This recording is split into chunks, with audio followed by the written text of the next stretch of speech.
Hi. So for Grand Canyon University, we had to answer a couple questions about special education, which is so exciting and so just wonderful. I'll read some of the questions out loud and then I'll go ahead and answer. So the first question that was given was, what is the special education teacher's role in supporting learning, improving, planning, and practice? Upholding professional expectations and ethics, and collaboratively advancing the professions. So what my answer would be is the role of a special education teacher for supporting the students in their learning is by creating lesson plans that are applicable to all students. However, there is a student that needs more modifications, then the teacher needs to have the assignment already modified and ready to give to the student or students, depending. When the teacher is trying to improve, challenge the student's knowledge, they need to incorporate the critical thinking, problem solving, and performance skills according to the Interstate New Teacher Assessment and Support Consortium principle.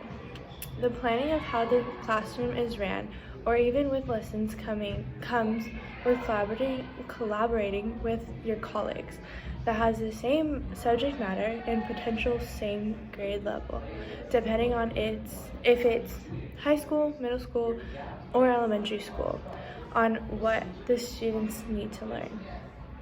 These plans are sometimes already created by another teacher. However, as a student's teacher, they're already familiar with who they need to have their lessons already modified for.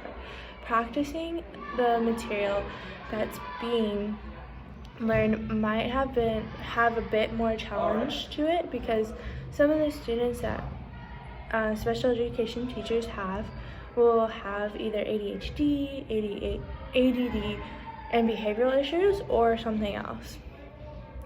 So there will be a challenge that will occur, but as soon as the teacher figures out how to solve the issue, then they can deal with them and then better their classroom management.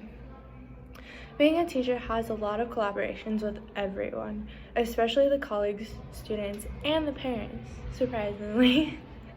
For professional expectations and ethics that needs to be held for the teachers are far greater than anything, because nowadays teachers, school districts, doesn't matter, can get sued for anything nowadays, so it's crazy.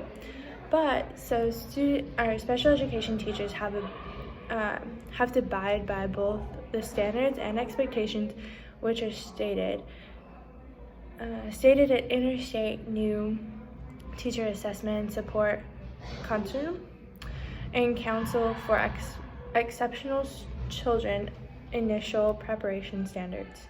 These are guidelines for new incoming teachers for them to get used to what a teacher should be expected to have to do inside and outside the classroom. Sometimes a student or parent can really push these topic-sensitive subjects, ethics, and expectations, because every teacher has a code of ethics they had to abide by, and the teacher expectations can vary between classes and even students.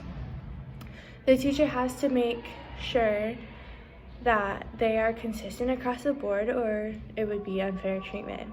Again, if these issues occurred, then the teacher would have to collaborate with their students, parents, to make sure that the teacher explains what their expectation is for their child. Collaboration is in the teacher profession, and it's huge across the board. So teachers need to make sure that they are as clear as possible when it comes to what they need to have something done, or just to stand firm in whatever it is. So question number 2, it asks, what dispositions that you currently possess will help you become a successful teacher? what dispositions you need to work on before you enter the classroom as a first-year teacher. In my dispositions, I have a lot of patience to handle students that have ADHD or ADD or even misbehaving, and including multitude of different disabilities. It doesn't matter really. I try to problem solve what needs to be done before an issue occurs, such as an argument with a student or modify students' work right on the spot. I have good classroom management that helps control the environment of the classroom. I can relate to a lot of the students through a lot of things to where they are comfortable to talk to me and to tell me things, and then I show the students and prove to them that I care about them, get to know them as a human being, because that's what all students need to know, and that they just are cared about and loved, with the main idea that how I show them that they are just loved and just cared about is just asking God to run His Holy Spirit through me and to show them without even knowing that it's Him. So it's really awesome that I get to still plant a little seed in their heart just by making sure that God is with me. The dispositions I need to work on is being more firm in a classroom setting when it needs to be, like immediately, instead of just waiting it out. Sometimes I just wait it out a little too long to where it becomes a disaster, so I really need to work on that. And then I can't give students special treatment if I know that it's not going to work out in their favor and it's not going to work out in my favor. It's like I trust the kids too much to where that trust it gets eventually just broken, so it doesn't help either way, like with a student or with myself. But also as like being a substitute teacher has helped me work on those weaknesses in a disposition, so that's really awesome. And then I'm really blessed to get to also observe other teachers in the past to see what a managed classroom looks like, or controlled chaos looks like, or that every time that they're in a lesson that they are just really focused still, even if there's a troubled kid in it. So question number 3, what effect could personal biases have on expectations that teachers have for their students? How could these biases affect their relationships with students and their families? So the effect of personal biases can become huge in a classroom setting, and it can be ugly real quick, real fast, which is what you don't want to have happened. So take for example, if a teacher has personal biases, such as the teacher has a fear of gender relations or race, because those two are a big topic nowadays. So for example, like gender relations, being gay, bisexual, or lesbian, that could create a conflict on the teacher's beliefs. And then say if the student has different beliefs on the issues, then the teacher could possibly dislike that student, which is never good.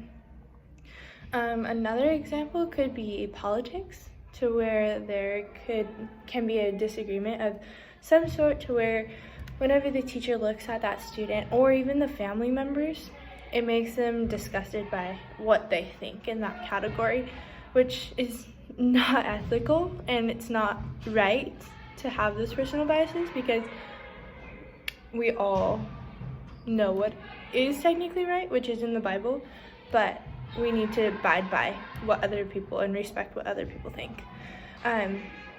Teachers, students, and students' families can be affected by how personal biases can affect from the teacher, because the teacher can possibly misgrade something or lose the trust of a family, or even just blame it all on the student and just take it out on them, which is not fair to a student. These biases could also lead to the classroom to be disrespectful to the teacher itself, and then not having them be able to do any work, which is not good, because then the students are acting like more of a rebellion towards the teacher. So yeah, and then that's why all the teachers, doesn't matter, but needs to have an open mind about everything a student has to say, but also be wise and very careful what their responses look back to what they need to answer or agree about or argue about. So yeah, just we as teachers and as new educators, we just need to be aware of how and what we're speaking about. So thank you so much for listening, and thank you so much just for having this great opportunity of being able to answer these things and really dig deep into what being a new teacher is like and being able to tackle things that will come up in the future. So thank you. Have a great day.